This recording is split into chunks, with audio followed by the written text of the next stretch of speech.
There are two versions of the Renegade, the Elite, which we tested, and the Expert, which, at 1,400 pounds, is over a third less. Neither are what you'd call cheap bikes, but for what you're getting, both are great value. Particularly as, presumably for reasons of currency fluctuation, they are cheaper in the UK than in the US. Not something we're accustomed to seeing. We'll be focusing on the Elite version as that's what Evans was kind enough to send us, but we'll look at how the Expert differs too. The Renegade Elite has a full carbon monocoque frame and fork, built using high-modulus Omniad M30 carbon fiber and using James's near-net molding process. This uses a combination of silicon and polystyrene internal molding parts to ensure that the inner surface of the monocoque is smooth.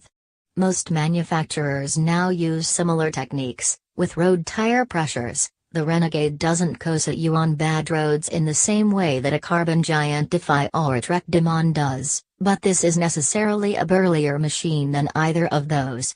The stock 35mm tires are a pointed hint that this is a bike that can cope with rather more than a jaunt along a canal path.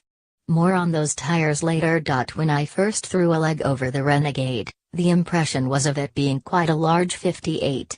The effective top tube is 586mm, but it's probably the tall front end that contributes most to this impression.